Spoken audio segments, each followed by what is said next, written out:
আসসালামু আলাইকুম এভরিওয়ান, কেমন আছেন আপনারা সবাই? আশা করি ভালো আছেন। শুটকি পছন্দ করে না এমন মানুষ খুব কমই রয়েছে। শুটকি আমারও খুব পছন্দের একটি খাবার, তাই আজ আমি আপনাদের জন্য নিয়ে এসেছি একটি মজাদার শুটকি রেসিপি। আশা করি আপনাদের ভালো লাগবে। এমন সুন্দর সুন্দর ভিডিও পাওয়ার জন্য আমাদের চ্যানেলটিকে সাবস্ক্রাইব করে আমাদের চ্যানেলের পাশেই থাকবেন। তো চলুন শুটকি রান্না করা যাক।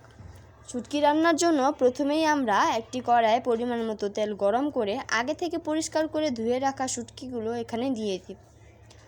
শুটকি দেওয়া হলে ভালো করে নেড়ে নিতে হবে। শুটকিগুলো যখন হালকা লাল হয়ে আসবে, সেখানে আমরা আগে থেকে পরিষ্কার করে কেটে রেখেছিলাম যে আলু পেঁয়াজগুলো, সেগুলো একে একে দিয়ে দিব। আলু পেঁয়াজগুলো সবগুলো দেওয়ার পরে সেখানে আমরা স্বাদমতো লবণ দিয়ে নেব। লবণ দিয়ে শুটকিগুলো ওই পর্যন্ত নাড়ব যে পর্যন্ত না সেখান থেকে হালকা পানি বেরিয়ে আসছে এবং আলুগুলো নরম হয়ে আসছে। এখানে আমরা লবণ দিয়ে ভালো করে নেড়ে নিচ্ছি।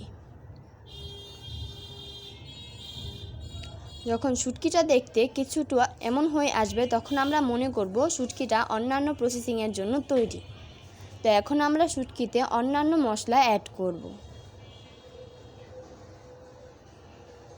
তো এখানে আমরা পরিমাণ মতো পানি দিচ্ছি আলুটাকে আরেকটু নরম করার জন্য।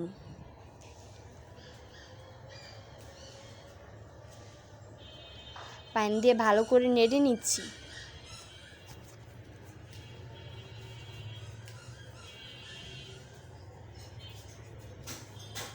আমার মার হাতের রান্না এই শুটকি রেসিপিটা আমার খুব ভালো লাগে। এটি দেখতে যেমন লোভনীয়, খেতেও খুব সুস্বাদু হয়। আপনারা চাইলে এরকম রেসিপি বাসায় ট্রাই করতে পারেন। আশা করি আপনাদের ভালো লাগবে। তো আলুর পানিটা যখন কিছুটা শুকিয়ে আসবে, তখন সেখানে আমরা অন্যান্য মশলা যেমন আদা রসুন গুঁড়া, হলুদ গুঁড়া, পরিমাণ মতো মরিচ ফাঁকি ইত্যাদি দিয়ে ভালো করে মিশিয়ে নিব।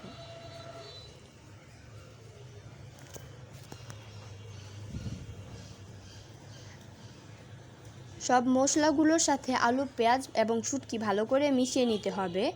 শুটকিটা দেখতে কিছুটা এরকম হয়েছে।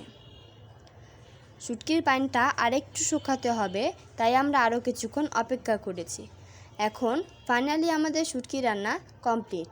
এখন আমরা এই শুটকিটা পরিবেশন করে নেব। শুটকিটা খেতে যতটা মজা হয়েছিল, দেখতেও খুবই সুন্দর হয়েছিল। নববীর কাছেও এই শুটকিটা খুব ভালো লেগেছে। তো এখানে দেখুন শুটকিটা খুব সুন্দর হয়েছে দেখতে। আল্লাহ হাফেজ।